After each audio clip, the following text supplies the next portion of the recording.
SER Podcast. Hola, soy Javier Ruiz y esto es Hora 25 de los negocios.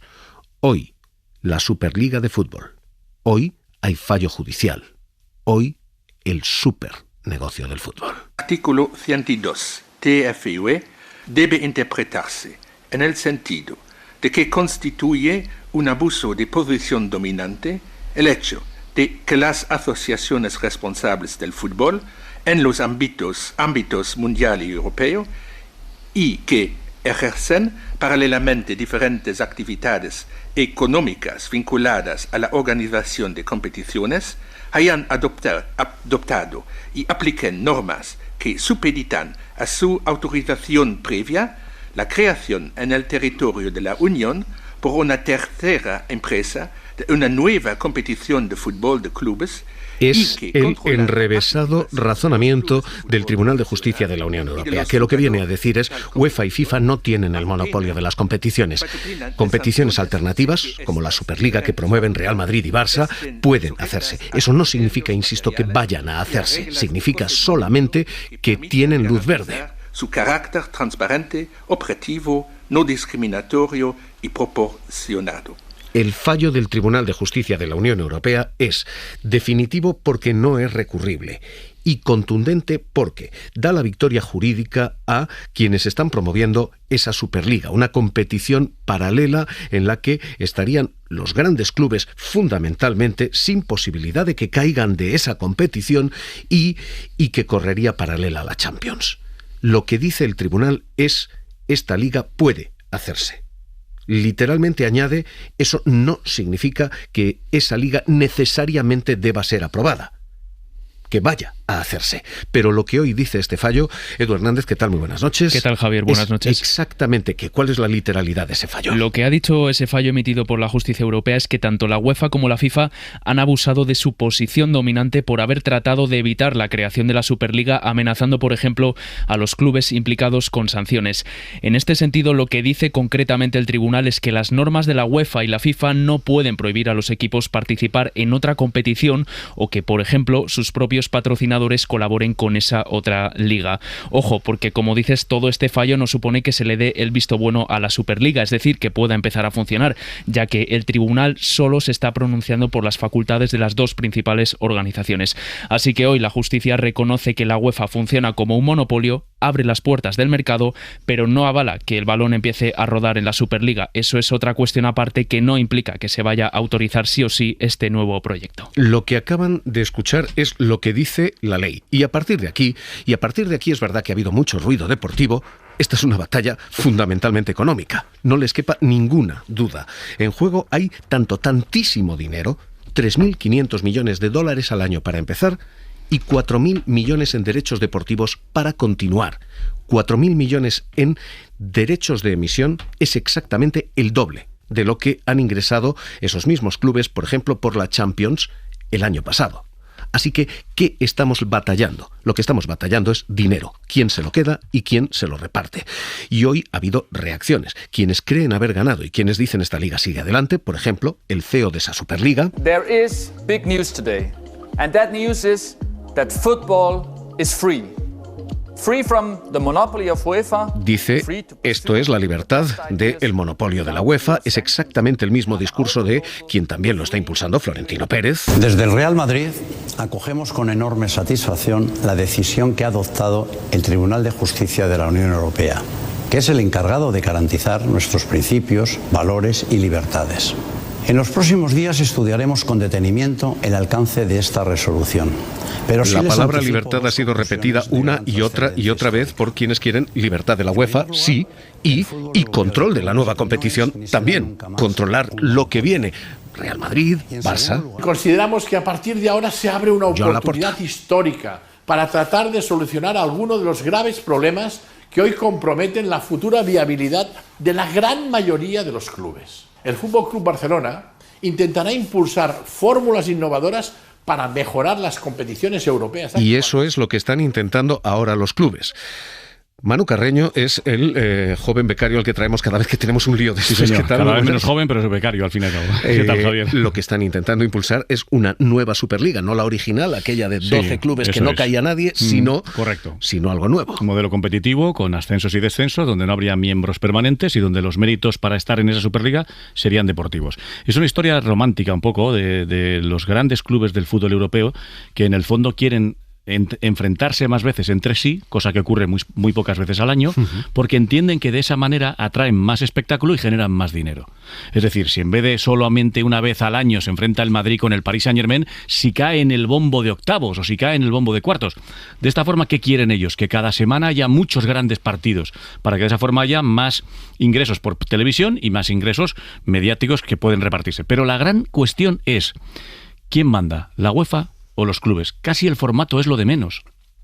El formato casi es lo que menos importa, el formato, el modelo de la competición, que ya se hablará más. Lo importante es quién manda, la UEFA o los clubes. Eso es exactamente lo que está anunciando la Superliga en spots uno tras otro. A22 quiere crear la competición de fútbol de clubes más emocionante del mundo. Nuestra propuesta garantiza intensidad competitiva durante toda la temporada.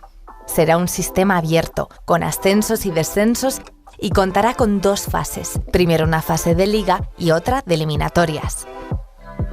La Superliga Europea masculina contará con la participación El argumento es, por ejemplo, que el Barça y el Bayern se han enfrentado menos de una docena de veces en toda la historia. Correcto. Es decir, ellos quieren jugar esto. Y Manu, Eso es la nueva propuesta. A partir de aquí, ¿cómo se juega? ¿Qué es lo que hace la nueva Superliga? ¿Qué es lo que hacen Madrid y Barça, fundamentalmente? Lo que hacen es liderar este proyecto y a partir de ahora ver quién se suma. Lo que hacen es, o lo que quieren, en el fondo, es lo mismo que ocurre en España, Javier. En España, ¿quiénes son los dueños de la Liga Española? Son los clubes. Es una competición privada. El presidente es Javier Tebas y los que votan a Tebas y se reparten el dinero de los ingresos de la Liga son los clubes. Y la ACB, nuestra liga de baloncesto, es exactamente igual. Y la NBA es una competición que forman clubes privados, franquicias, que se reparten los ingresos. Y aquí hace muchos años dijeron los grandes clubes, ¿quiénes pagamos a los jugadores? Nosotros, que luego los cedemos a la UEFA para las selecciones, para esos mundiales y esas Eurocopas que les pagamos nosotros. ¿Quién construye sus estadios? ¿Quién los financia? ¿La UEFA? Los financio yo.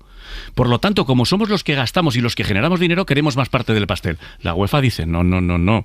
Gracias, que juegas en mi competición, que es la Champions. El dinero ya diré yo cómo lo reparto. Y llegan a un punto en el que dicen, pues que decida un tribunal. Y el Tribunal Superior de Justicia de la Unión Europea ha dicho, ustedes ejercen monopolio y abuso de poder. Hay unos señores, me da igual que sea la Superliga de Florentino Laporta que la de Javier Ruiz y Manu Carreño. Y me da igual cómo la llaméis. Lo que sí que digo es que puede haber más competiciones al margen de la suya. Y a partir de aquí... A partir de aquí esta es la clave. Carreño, gracias. Adiós, Javier. Esta es la cara de la historia. Una de las caras de la historia, efectivamente. Tenemos a los clubes que están impulsando esa Superliga o cualquier otra en este escenario. Al otro lado están efectivamente Javier Tebas y quienes hasta ahora la Liga, la FIFA, la UEFA defienden el modelo actual. Yo diría que el titular de la nota de prensa del tribunal no ha sido muy afortunado. La nota de prensa sí que dice cosas que son importantes, pero ya la sentencia dice cosas más importantes. Y la primera que dice expresamente la nota de prensa y la sentencia es que dice expresamente esta resolución no supone la autorización de la Superliga. Y en el fondo, ¿por qué se está peleando? Como están escuchando, por dinero. ¿Cuánto? 3.500 millones de dólares al año es lo que se reparten los 12 clubes que pretenden montar esta Superliga, que ampliarían a 20, pero 3.500 son para esos 12, con distintas partes, porque aquí hay clubes que cobrarían más, Madrid, Barça, están entre ellos clubes que cobrarían menos. Y además, la posibilidad de ingresar por esa competición hasta 4 veces más que lo que han ingresado por la Champions. Y además, casi duplicar los beneficios por retransmisiones deportivas frente a lo que han tenido, por ejemplo, con la Champions. 4.000 millones al año frente a los 2.400 que ingresaron el año pasado. Así que, ¿qué hay aquí? Una batalla por el dinero que hoy ha dejado la pelota en este punto, pero que arrancaba el 18 de abril.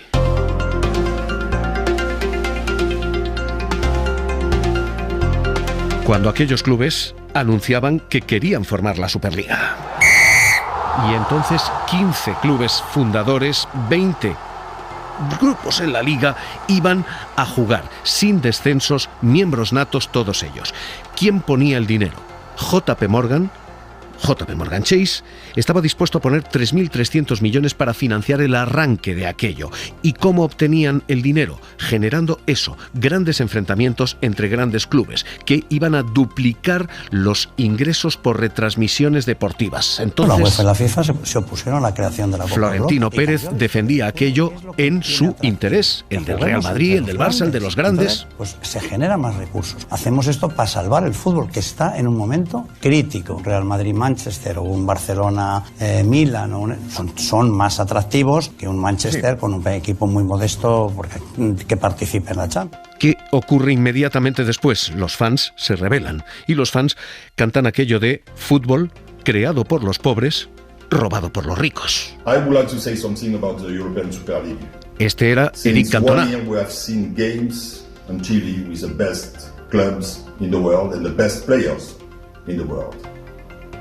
And it was so boring. And it's still so boring. Because the fans... Y ha dicho, puede haber grandes partidos con grandes clubes y pueden ser enormemente aburridos. Si los fans no están con esto, si los fans no cantan, esto no es una competición.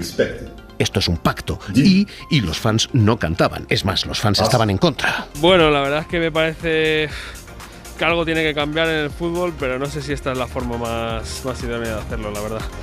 Yo porque soy socio del Getafe, por ejemplo, y partidos como por ejemplo el Getafe Inter que vivimos y el Getafe Ajax se perderían un poco y me molaría seguir viéndolos, la verdad.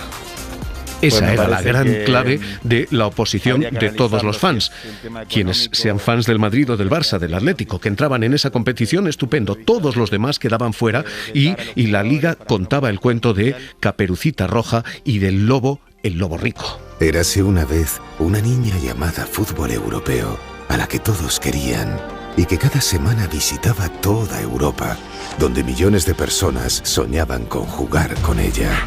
Una noche, un gran lobo malvado, que representaba a algunos de los clubes más ricos de Europa, quiso acabar con Caperucita imponiendo una competición separatista y elitista. Tras años maquinando un plan secreto, la atacó y se la intentó comer. Sin embargo, junto a Caperucita estaban los clubes, las ligas, los jugadores, las federaciones y organismos europeos y sobre todo los aficionados al fútbol, quienes la defendieron de los ataques. Se pueden imaginar que aquel lobo negro era, a ojos de la Liga, un lobo blanco, apellidado Pérez. Y a partir de ahí una batalla que era batalla solo por el dinero. El United veía cómo sus acciones se disparaban. Pese al rechazo de los fans, en 24 horas las acciones del United suben un 10%, las acciones de la Juventus un 19%. Y cuando los fans siguen diciendo no, y no, y no, las televisiones empiezan a decir ok, no, y se distancian. El 20 de abril, 2 días después de que se haya hecho esa propuesta, Sky, Amazon se caen y dicen no vamos a pagar esas fabulosas cifras por una competición que los fans rechazan. Todos despancan, todos se caen de esa competición, salvo el Real Madrid y el Barça, que son quienes lo han llevado a tribunales. Y ahora la pregunta queda en ¿y a partir de aquí qué? ¿Qué argumentos juegan a favor y en contra de esta Superliga o de cualquier otra? Hay 3 argumentos económicos para la Superliga. 3. Los 3 son a favor, no sé si del deporte, pero desde luego de sus organizadores. El primero, no hay que redistribuir los beneficios de las retransmisiones deportivas. No hay que pasar por la caja de FIFA o por la caja de UEFA. Y esta es la clave. Real Madrid, Barça, Juventus, Inter están intentando quedarse con sus derechos deportivos, sin tener que compartirlos y sin tener que batallarlos.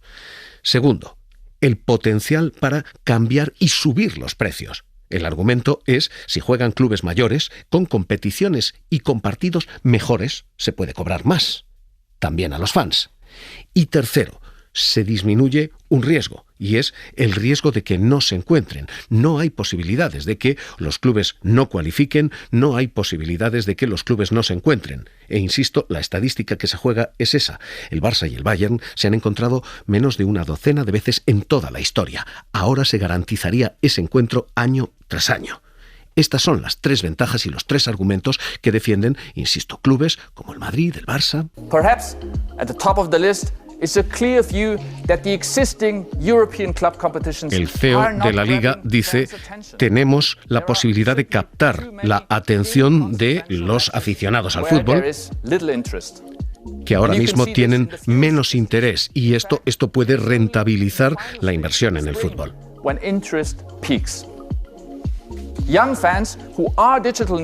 Especialmente entre los fans jóvenes que son nativos digitales. So we believe, and we've been told, that fresh thinking is needed.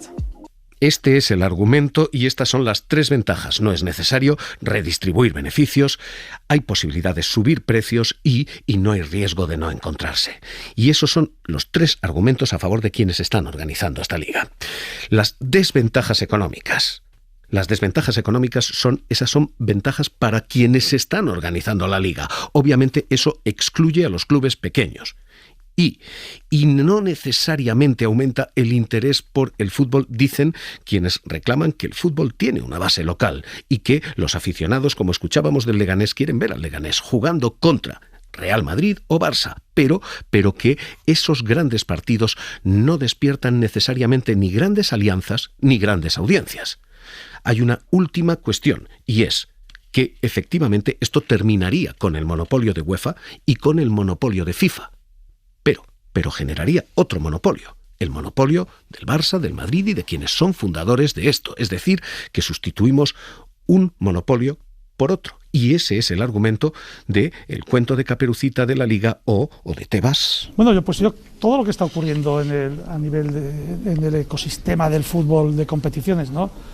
Nos desayunamos con Mundial de Clubes, con ahora Copa Intercontinental, unos la Superliga, reformas de formatos de Champions, y sin pensar en las competiciones nacionales, y que hay muchos clubes y jugadores que no juegan estos torneos y que estas competiciones, por un lado, pueden hacer que no hacen que disminuyan los ingresos de las competiciones domésticas, por lo tanto bajarán los salarios de los jugadores, se perderán puestos de trabajo, no solo en jugadores, sino técnicos y todo, y no se piensa en eso. Yo creo que cuando hoy he leído la nota de FIPRO, que está bien que piense en la salud de los jugadores, que yo creo que es importante. Hay una cuestión final, y es todo lo que se pacta dentro de esa Superliga está ya pactado. De hecho, hay un acuerdo marco de gasto que dice, por ejemplo, cuánto se topan los salarios, cuánto se puede gastar, cuánto se ha de invertir en infraestructuras y en plantillas, es decir, puede acabar restringiendo la competencia en lugar de aumentándola. Estos son, insisto, argumentos a favor, argumentos en contra, y a partir de aquí, Josep María Raya, catedrático de Economía Aplicada en el Tecnocampus de la Universidad Pompeu Fabra. ¿Qué tal? Muy buenas noches. Hola, ¿qué tal? Muy buenas noches. ¿El fallo de hoy nos aumenta la competencia o puede terminar disminuyéndola? ¿El fallo de hoy es bueno para el fútbol o no? Bueno, para mí tiene 2 respuestas distintas. A lo primero es un sí. Para mí aumenta la competencia porque incluso en el caso de que hablemos de, y pongo entre comillas, de pasar de un monopolio de 2 empresas a pasar de un monopolio de 14, 15 o 16 empresas, que serían los clubes importantes, es mucho más difícil ponerse de acuerdo 14, 15 o 16, es decir, que al cabo de un tiempo probablemente tendrían maneras diferentes de dirigir, y yo creo que acabaría favoreciendo al consumidor, que no al equipo pequeño, y ahí vamos a ir al segundo punto. Por lo tanto, creo que es en beneficio de la competencia y es siempre beneficioso, que por eso es lo que dice la sentencia. Claro, pero ¿no? el otro lado es si esto aumenta efectivamente el negocio de los grandes, ¿aumenta el negocio de los pequeños? Aquí vamos. Es decir, lo que yo creo que va a imposibilitar que haya una Superliga es mientras de verdad genere más desigualdad en el fútbol. Y todos los números que nos han presentado hasta ahora generan mucha más desigualdad, ¿no? A pesar de que ellos mismos empiezan a hablar ahora de un fondo de solidaridad que ayudaría a los equipos que salen perdiendo con esto, pero bueno, hace falta ver cómo se plasma esto en la realidad, si se haría, si no se haría, etcétera. Pero todos los números que han salido hasta ahora van en contra de la desigualdad. Aquí la cuestión final y la cuestión capital es: ¿esto al final da lugar a una Superliga o esto al final da un lugar a una renegociación con UEFA, con FIFA, un reequilibrio de cómo se reparte esta tarta y punto? Yo creo que hoy apunta más a lo segundo que a lo primero, a pesar de la sentencia. Me resulta muy difícil pensar en una Superliga cuando sale la Premier y salen todos los equipos alemanes diciendo que ellos no se apuntan a esto. Por lo tanto, lo que sí que puede ser que entre la presión de los dos españoles, algún italiano que ya se está apuntando, que quizás haya algún inglés que en algún momento salga de forma individual, no como liga, pues digan, bueno, pues quizás hay que renegociar porque nos merecemos, porque es verdad que son los generadores, más parte del pastel, ¿no? Y quizás acabe por ahí. Porque lo que se buscaría es ampliar esa cuota de ingresos de esos grandes clubes. Se puede renegociar eso. Si nos tenemos que creer los números que han presentado, significaría algo así como que de los 7.000, 5.000 se los está quedando a día de hoy la UEFA y la FIFA, que probablemente no es así porque no se genera tanto, pero que hay una gran parte del pastel que se está generando y que los clubes obviamente quieren retener. O sea, la protesta de los clubes tiene sentido. Pues Josep María Raya, catedrático de Economía Aplicada en el Tecnocampus de la Universidad Pompeu Fabra, gracias por estar esta noche aquí con nosotros en Hora 25 de los Negocios. Un abrazo. Un abrazo, muchas gracias a vosotros. En ese negocio hay una guerra más y es la que están intentando emprender quienes ya no venden el fútbol tradicional. Iker en su vuelta a los terrenos de juego se enfrenta... Venden modelos como el de la Kings League. Ahí Ibai Llanos. Se prepara Ibai. Contra Casillas, coge carrerilla, le pega Ibai. ¡Gol! Con argumentos de no ya fútbol ni liga, sino neofútbol, diciendo Gerard Piqué que el fútbol ha quedado anticuado. El fútbol al final es un deporte que pasa a ser un producto porque se tiene que vender, se vende sponsor, se vende los derechos de televisión, se vende todo. Y si la gente empieza a dejar de consumir el fútbol, pues por lo que sea, porque es aburrido, porque es demasiado largo, porque por 1000 historias, a partir de ahí pues los ingresos de todo esto empiezan a disminuir. Obviamente esto comportaría que los jugadores, sus salarios... Hoy, como pueden comprobar todos los que están hablando, tanto del fútbol, en realidad... Puede pasar, por mucho que ahora nos pensemos en realidad que el fútbol están hablando de dinero. Así que hoy, cuando todos sentimos que lo importante y lo que mueve es esto... Taremi controla, libre de marca, le pega, el balón toca en la Condé, el remate de Galeno tras el rechazo, Iñaki Peña, otro remate, gol. Clarísimo. Gol de Pepe, gol de Oporto. Vemos que en realidad lo que hay detrás son 3.500 millones para empezar al año y 4.000 millones en derechos deportivos. El resto del estadio porque al Barça se le empiezan a aparecer de nuevo recientes fantasmas. Este es el fantasma que hay detrás de la batalla del fútbol. Para no perderte ningún episodio, síguenos en la aplicación o la web de la SER, Podium Podcast o tu plataforma de audio favorita.